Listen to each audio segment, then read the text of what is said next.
nightmares in my head, I fear that the thoughts build up until I can't hear, that my mind fills up into a creature, and it haunts me somewhere much deeper.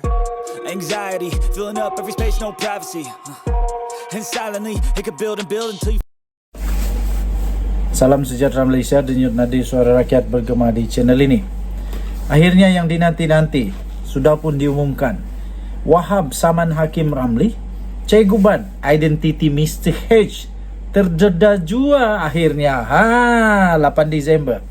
Ramai orang tahu siapa? Ramai orang mau tahu siapa? Sekarang kita tahu. Penolong Pegawai Jabatan Komunikasi Masyarakat atau JKOM, Abdul Wahab Kadir Jilani akan memulakan tindakan saman terhadap 2 individu berhubung dengan penularan video perbualan lucah individu mirip bekas Ketua Pengarah JKOM iaitu Datuk Muhammad Agus Yusof dan Wahab. Perkara itu disahkan kepada Malaysia Gazette oleh peguamnya Faizal Rahman pada hari ini. Difahamkan, Abdul Wahab menyaman ahli jawatan kuasa penerangan Parti Pribumi Bersatu Malaysia Bersatu iaitu Badrul Hisham Shahrin yang lebih dikenali sebagai Cikgu Bad dan pengarah bahagian JKOM Hakim Ramli. Sekarang kau kena. Anak guam saya telah memberi arahan untuk mengeluarkan surat tuntutan saman kepada 2 individu berhubung penularan video lucah tersebut, katanya. Tambahnya lagi, itu saja yang boleh saya dedahkan. Yang lain-lain kita maklumkan kemudian, katanya ringkas sebentar tadi. Sebuah rakaman video berdurasi 3 minit yang tular sejak 17 November lalu menjadi topik yang amat hangat di laman media sosial. Berikutan terdapatnya individu yang mirip dengan Muhammad Agus bersama seorang lelaki. Susulan itu Muhammad Agus yang telah meletakkan jawatan sebagai Ketua Pengarah JKOM mendakwa video perbualan mengaitkan beliau adalah palsu dan itu disunting oleh pihak yang tidak bertanggungjawab. Selain itu, Abdul Wahab mendakwa beliau telah dijadikan kambing hitam untuk menjatuhkan Muhammad Agus oleh individu bernama Mr. H. Namun sehingga kini identiti itu belum dapat disahkan. Sumber itu daripada Malaysia Gazette dan telah diterbitkan semula di laman sabudin.com.net. Akhirnya identiti Mr. H terdedah jua akhirnya. Wahab telah menyaman Hakim Ramli dan Cikgu Bad. Identiti Mr. H terdedah juga akhirnya. Padan muka. Jadi disahkan penolong pegawai Jabatan Komunikasi Masyarakat yang dikenali sebagai JKOM iaitu Abdul Wahab Kadir Jilani telah pun akan memulakan tindakan saman terhadap 2 orang ini. Yang pertama ialah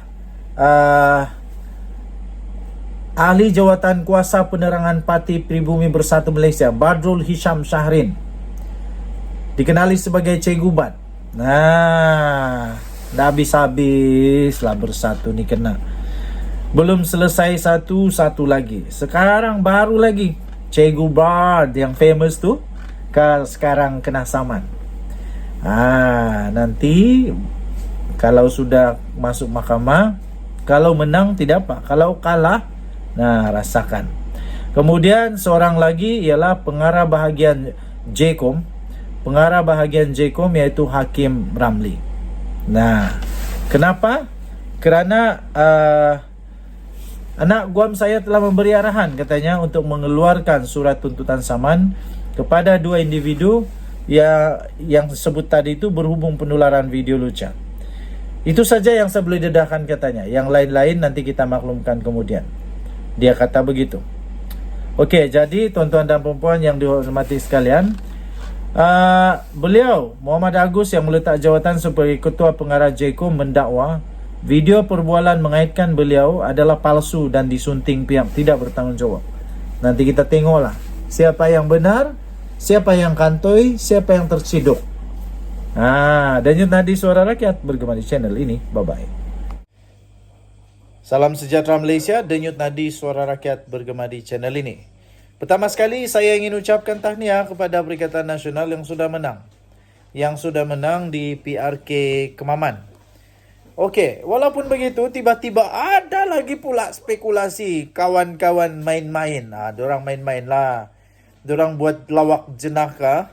Kononnya sekali lagi PRK ini mungkin batal dan buat lagi. Dulu diorang bilang dibatalkan kerana ada rasuah. Jadi saya tanyalah, jadi kenapa apalagi sekarang pula punya isu? Kenapa pula kali ini kena batal lagi kalau dulu rasuah? Kali ini apa lagi? Takkanlah pula hanya kerana Muhyiddin Yassin yang sedang disiasat dan disahkan oleh Timbalan Ketua Polis Negara bahawa kertas siasatan telah dibuka kepada Muhyiddin Yassin untuk disiasat kerana didakwa telah mengeluarkan kenyataan-kenyataan yang menyentuh 3R. Takkanlah pula itu pun akan jadi isu sehingga menyebabkan PRK ini batal. Takkanlah pula, saya kata dengan kawan-kawan. Tapi mereka kata, mana tahu rasuah lagi? Tidaklah. Kali ini saya rasa terbukti bahawa di Kemaman memang Perikatan Nasional kuat. Ternyata semua undian-undian secara terbuka di dalam channel saya yang saya buat untuk PRK Kemaman ini ternyata terpesong tersalah lah. Dan PN bukan saja mengekalkan kemenangan tapi juga telah membuatkan majoriti jauh lebih besar daripada sebelum ini. Jadi bolehlah dikatakan pada ketika ini Kemaman ini adalah kubu kuat Perikatan Nasional, kubu kuat untuk PAS ya. Jadi adakah selepas ini pula Menteri Besar Terengganu ini seperti yang disuarakan oleh Mahathir yang kata dia ini layak jadi Perdana Menteri. Kemudian Muhyiddin pun kata dia ada kualiti menjadi Perdana Menteri. Adakah akan jadi kenyataan? Ataupun kualiti yang Muhyiddin nampak dia itu jadi Perdana Menteri adalah seperti kualiti dia. Yang ramai orang kata dia ini PM gagal. Perdana Menteri gagal Malaysia, Muhyiddin Yassin. Walaupun saya tidak setuju dia gagal, tapi ramai orang cakap dia gagal lah. Kasihan juga kepada Muhyiddin Yassin. Jadi Perdana Menteri yang amat pendek. Sekejap saja sudah pun terpaksa lepas jawatan kerana rakan dalam kerajaan sendiri tidak lagi percaya dia sebagai Perdana Menteri dan akhirnya dia terpaksa letak jawatan. Okey, jadi spekulasi, tetap spekulasi. Tapi saya harap spekulasi ini tidak benar. Saya harap spekulasi ini adalah spekulasi yang tidak benar. Kerana jangan lagi lah ada PRK lagi. Jangan lagi, tolonglah. Dan tolonglah jangan lagi ada rasuah dalam pilihan raya. Membazir duit Malaysia, membazir duit negara. Ingat berapa ringgit membuat PRK, ingat sikit-sikit. Kalau PRK punya duit itu dibuat untuk bantu rakyat miskin, berapa ribu orang boleh dibantu?